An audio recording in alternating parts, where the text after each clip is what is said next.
The Nameless City by H.P. Lovecraft. When I drew nigh the nameless city, I knew it was accursed. I was traveling in a parched and terrible valley under the moon, and afar I saw it protruding uncannily above the sands, as parts of a corpse may protrude from an ill-made grave. Fear spoke from the age-worn stones of this hoary survivor of the deluge, this great-grandmother of the eldest pyramid, and a viewless aura repelled me and bade me retreat from antique and sinister secrets that no man should see, and no man else had ever dared to see. Remote in the desert of Araby lies the Nameless City, crumbling and inarticulate, its low walls nearly hidden by the sands of uncounted ages. It must have been thus before the first stones of Memphis were laid, and while the bricks of Babylon were yet unbaked. There is no legend so old as to give it a name, or to recall that it was ever alive, but it is told of in whispers around campfires and muttered about by grandams in the tents of sheikhs, so that all the tribes shun it without wholly knowing why. It was of this place that Abdul al-Hazred, the mad poet, dreamed on the night before he sang his unexplainable couplet, "That is not dead which can eternal lie, and with strange eons even death may die." I should have known that the Arabs had good reason for shunning the Nameless City, the city told of in strange tales but seen by no living man, yet I defied them and went into the untrodden waste with my camel. I alone have seen it, and that is why no other face bears such hideous lines of fear as mine, why no other man shivers so horribly when the night wind rattles the windows. When I came upon it in the ghastly stillness of unending sleep, it looked at me, chilly from the rays of a cold moon amidst the desert's heat. And as I returned its look, I forgot my triumph at finding it, and stopped still with my camel to wait for the dawn. For hours I waited, till the east grew gray and the stars faded, and the gray turned to roseal light edged with gold. I heard a moaning and saw a storm of sand stirring among the antique stones, though the sky was clear and the vast reaches of the desert still. Then suddenly above the desert's far rim came the blazing edge of the sun, seen through the tiny sandstorm which was passing away, and in my fevered state I fancied that from some remote depth there came a crash of musical metal to hail the fiery disk, as Memnon hails it from the banks of the Nile. My ears rang and my imagination seethed as I led my camel slowly across the sand to that unvocal stone place, that place too old for Egypt and Meroe to remember, that place which I alone of living men had seen. In and out amongst the shapeless foundations of houses and palaces I wandered, finding never a carving or inscription to tell of those men, if men they were, who built the city and dwelt therein so long ago.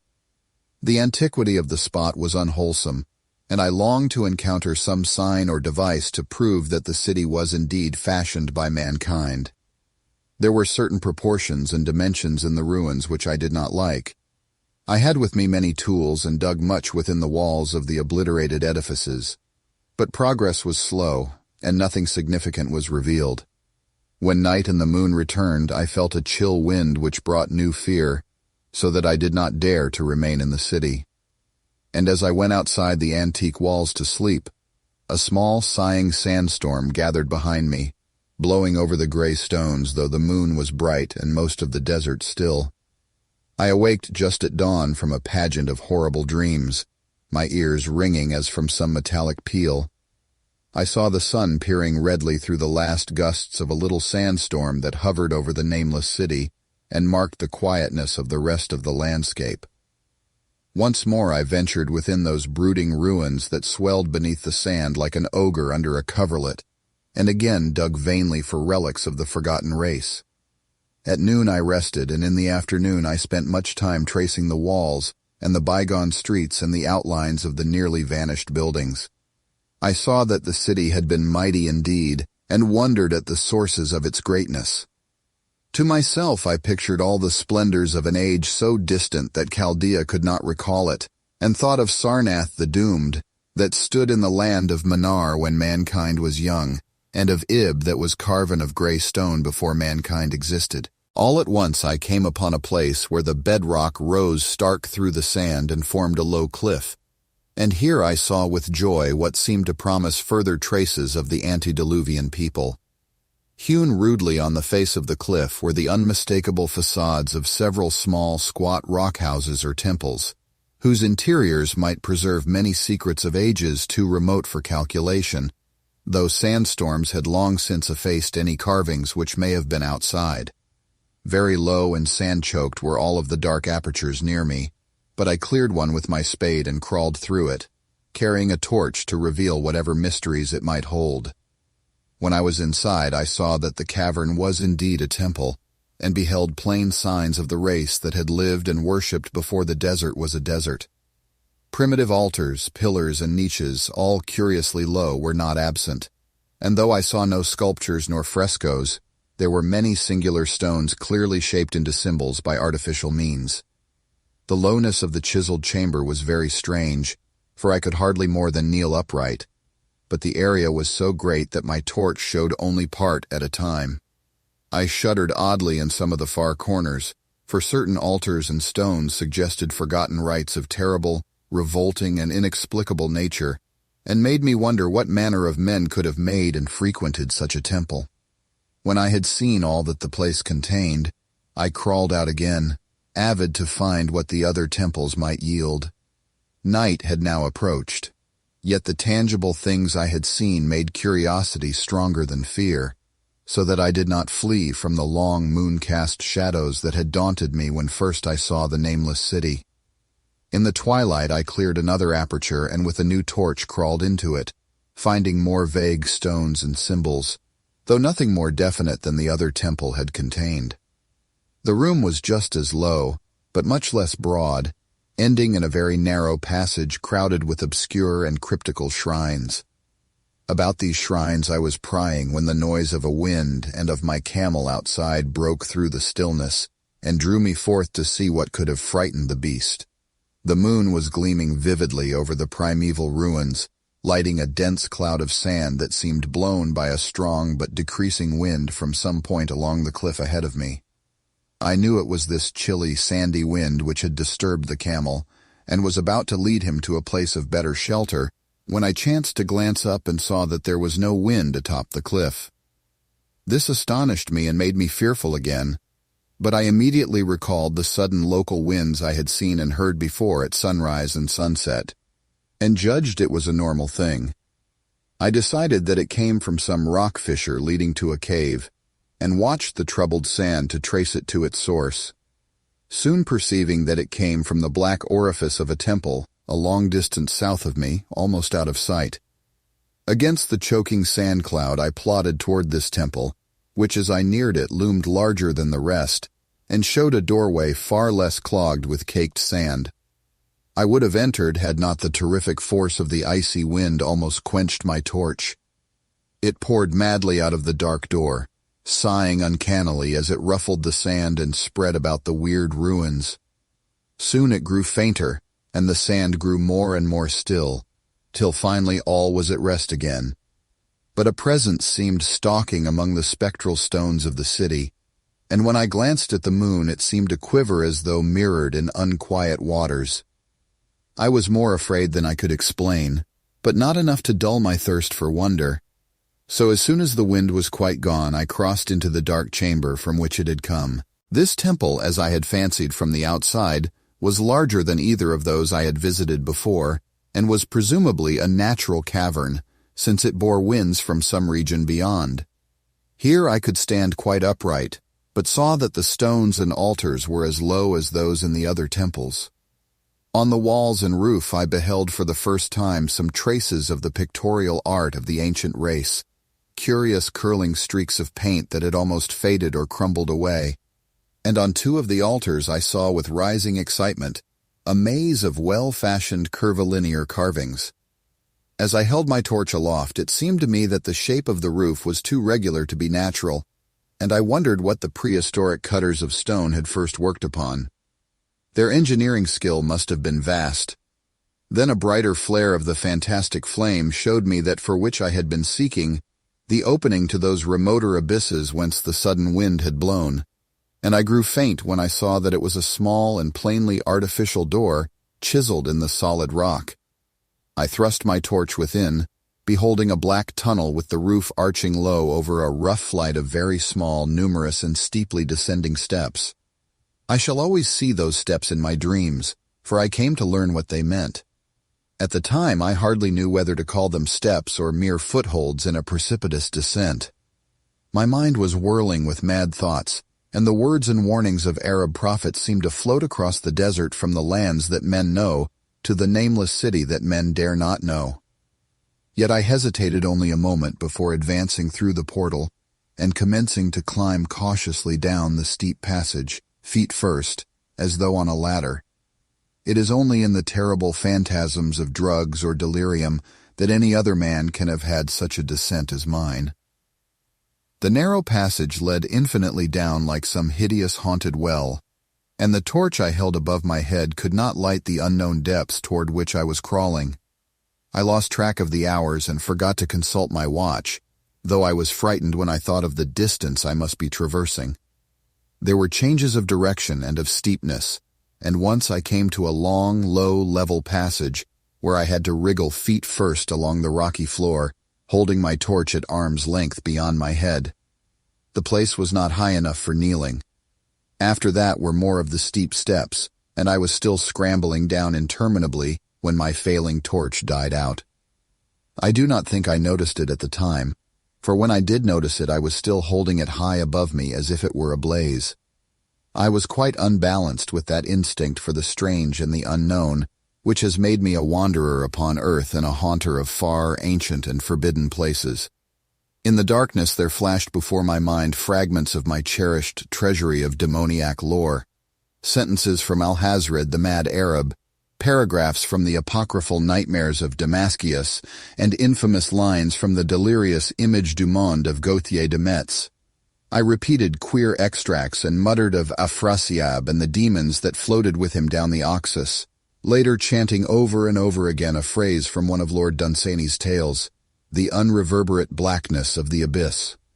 Once when the descent grew amazingly steep, I recited something in sing-song from Thomas Moore, until I feared to recite more, a reservoir of darkness, black as witches' cauldrons are, when filled with moon drugs in the eclipse distilled. Leaning to look if foot might pass down through that chasm, I saw beneath, as far as vision could explore, the jetty sides as smooth as glass, looking as if just varnished ore with that dark pitch the sea of death throws out upon its slimy shore. Time had quite ceased to exist when my feet again felt a level floor, and I found myself in a place slightly higher than the rooms in the two smaller temples now, so incalculably far above my head. I could not quite stand, but could kneel upright, and in the dark I shuffled and crept hither and thither at random. I soon knew that I was in a narrow passage whose walls were lined with cases of wood having glass fronts.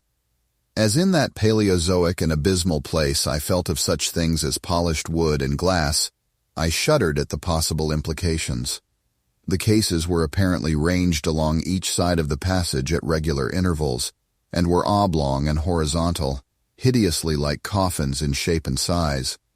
When I tried to move 2 or 3 for further examination, I found they were firmly fastened. I saw that the passage was a long one, so floundered ahead rapidly in a creeping run that would have seemed horrible had any eye watched me in the blackness, crossing from side to side occasionally to feel of my surroundings and be sure the walls and rows of cases still stretched on. Man is so used to thinking visually that I almost forgot the darkness and pictured the endless corridor of wood and glass in its low-studded monotony as though I saw it. And then, in a moment of indescribable emotion, I did see it. Just when my fancy merged into real sight, I cannot tell, but there came a gradual glow ahead, and all at once I knew that I saw the dim outlines of the corridor and the cases, revealed by some unknown subterranean phosphorescence. For a little while all was exactly as I had imagined it, since the glow was very faint. But as I mechanically kept on stumbling ahead into the stronger light, I realized that my fancy had been but feeble. This hall was no relic of crudity like the temples in the city above, but a monument of the most magnificent and exotic art. Rich, vivid, and daringly fantastic designs and pictures formed a continuous scheme of mural painting whose lines and colors were beyond description. The cases were of a strange golden wood, with fronts of exquisite glass, and contained the mummified forms of creatures outreaching in grotesqueness, the most chaotic dreams of man. To convey any idea of these monstrosities is impossible. They were of the reptile kind, with body lines suggesting sometimes the crocodile, sometimes the seal, but more often nothing of which either the naturalist or the paleontologist ever heard. In size they approximated a small man, and their forelegs bore delicate and evidently flexible feet, curiously like human hands and fingers. But strangest of all were their heads, which presented a contour violating all known biological principles. To nothing can such things be well compared. In one flash I thought of comparisons as varied as the cat, the bulldog, the mythic satyr, and the human being. Not Jove himself had so colossal and protuberant a forehead, yet the horns and the noselessness and the alligator-like jaw placed the things outside all established categories. I debated for a time on the reality of the mummies, half suspecting they were artificial idols, but soon decided they were indeed some Paleogean species which had lived when the Nameless City was alive. To crown their grotesqueness, most of them were gorgeously enrobed in the costliest of fabrics, and lavishly laden with ornaments of gold, jewels, and unknown shining metals. The importance of these crawling creatures must have been vast, for they held first place among the wild designs on the frescoed walls and ceiling. With matchless skill had the artist drawn them in a world of their own, wherein they had cities and gardens fashioned to suit their dimensions, and I could not but think that their pictured history was allegorical, perhaps showing the progress of the race that worshipped them. These creatures, I said to myself, were to the men of the Nameless City what the she-wolf was to Rome, or some totem beast is to a tribe of Indians. Holding this view, I thought I could trace roughly a wonderful epic of the Nameless City, the tale of a mighty seacoast metropolis that ruled the world before Africa rose out of the waves, and of its struggles as the sea shrank away and the desert crept into the fertile valley that held it.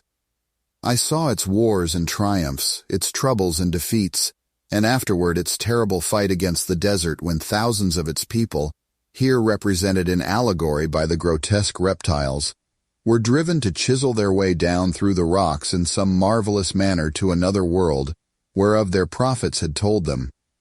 It was all vividly weird and realistic, and its connection with the awesome descent I had made was unmistakable. I even recognized the passages. As I crept along the corridor toward the brighter light, I saw later stages of the painted epic, the leave-taking of the race that had dwelt in the Nameless City and the valley around for 10 million years, the race whose souls shrank from quitting scenes their bodies had known so long, where they had settled as nomads in the earth's youth, hewing in the virgin rock those primal shrines at which they never ceased to worship. Now that the light was better, I studied the pictures more closely, and remembering that the strange reptiles must represent the unknown men, pondered upon the customs of the Nameless City. Many things were peculiar and inexplicable. The civilization, which included a written alphabet, had seemingly risen to a higher order than those immeasurably later civilizations of Egypt and Chaldea. Yet there were curious omissions. I could, for example, find no pictures to represent deaths or funeral customs, save such as were related to wars, violence, and plagues, and I wondered at the reticence shown concerning natural death. It was as though an ideal of earthly immortality had been fostered as a cheering illusion. Still nearer the end of the passage were painted scenes of the utmost picturesqueness and extravagance, contrasted views of the Nameless City and its desertion and growing ruin, and of the strange new realm or paradise to which the race had hewed its way through the stone. In these views, the city and the desert valley were shown always by moonlight, a golden nimbus hovering over the fallen walls, and half revealing the splendid perfection of former times, shown spectrally and elusively by the artist. The paradisal scenes were almost too extravagant to be believed, portraying a hidden world of eternal day filled with glorious cities and ethereal hills and valleys. At the very last, I thought I saw signs of an artistic anti-climax. The paintings were less skillful, and much more bizarre than even the wildest of the earlier scenes. They seemed to record a slow decadence of the ancient stock, coupled with a growing ferocity toward the outside world from which it was driven by the desert. The forms of the people, always represented by the sacred reptiles, appeared to be gradually wasting away, though their spirit, as shown hovering about the ruins by moonlight, gained in proportion. Emaciated priests, displayed as reptiles in ornate robes, cursed the upper air and all who breathed it, and one terrible final scene showed a primitive-looking man, perhaps a pioneer of ancient Irem, the city of pillars, torn to pieces by members of the elder race. I remembered how the Arabs fear the Nameless City, and was glad that beyond this place the gray walls and ceiling were bare. As I viewed the pageant of mural history, I had approached very closely the end of the low-ceiled hall, and was aware of a great gate through which came all of the illuminating phosphorescence. Creeping up to it, I cried aloud in transcendent amazement at what lay beyond. For instead of other and brighter chambers, there was only an illimitable void of uniform radiance, such as one might fancy when gazing down from the peak of Mount Everest upon a sea of sunlit mist. Behind me was a passage so cramped that I could not stand upright in it. Before me was an infinity of subterranean effulgence. Reaching down from the passage into the abyss was the head of a steep flight of steps, small, numerous steps like those of the black passages I had traversed, but after a few feet the glowing vapors concealed everything. Swung back open against the left-hand wall of the passage was a massive door of brass, incredibly thick and decorated with fantastic bas-reliefs, which could, if closed, shut the whole inner world of light away from the vaults and passages of rock. I looked at the steps, and for the nonce dared not try them. I touched the open brass door and could not move it. Then I sank prone to the stone floor, my mind aflame with prodigious reflections, which not even a death-like exhaustion could banish. As I lay still with closed eyes, free to ponder, many things I had lightly noted in the frescoes came back to me with new and terrible significance. Scenes representing the Nameless City in its heyday, the vegetation of the valley around it, and the distant lands with which its merchants traded. The allegory of the crawling creatures puzzled me by its universal prominence, and I wondered that it should be so closely followed in a pictured history of such importance. In the frescoes, the Nameless City had been shown in proportions fitted to the reptiles. I wondered what its real proportions and magnificence had been, and reflected a moment on certain oddities I had noticed in the ruins. I thought curiously of the lowness of the primal temples, and of the underground corridor, which were doubtless hewn thus out of deference to the reptile deities there honored, though it perforce reduced the worshippers to crawling. Perhaps the very rites had involved a crawling in imitation of the creatures. No religious theory, however, could easily explain why the level passage in that awesome descent should be as low as the temples, or lower, since one could not even kneel in it. As I thought of the crawling creatures, whose hideous mummified forms were so close to me, I felt a new throb of fear. Mental associations are curious, and I shrank from the idea that except for the poor primitive man torn to pieces in the last painting, mine was the only human form amidst the many relics and symbols of primordial life. But as always in my strange and roving existence, wonder soon drove out fear, for the luminous abyss and what it might contain presented a problem worthy of the greatest explorer. That a weird world of mystery lay far down that flight of peculiarly small steps I could not doubt, and I hoped to find there those human memorials which the painted corridor had failed to give. The frescoes had pictured unbelievable cities, hills, and valleys in this lower realm, and my fancy dwelt on the rich and colossal ruins that awaited me. My fears, indeed, concerned the past rather than the future. Not even the physical horror of my position in that cramped corridor of dead reptiles and antediluvian frescoes, miles below the world I knew and faced by another world of eerie light and mist, could match the lethal dread I felt at the abysmal antiquity of the scene and its soul. An ancientness so vast that measurement as feeble seemed to leer down from the primal stones and rock-hewn temples in the Nameless City, while the very latest of the astounding maps in the frescoes showed oceans and continents that man has forgotten, with only here and there some vaguely familiar outline. Of what could have happened in the geological eons, since the painting ceased, and the death-hating race resentfully succumbed to decay, no man might say. Life had once teemed in these caverns and in the luminous realm beyond. Now I was alone with vivid relics, and I trembled to think of the countless ages through which these relics had kept a silent and deserted vigil.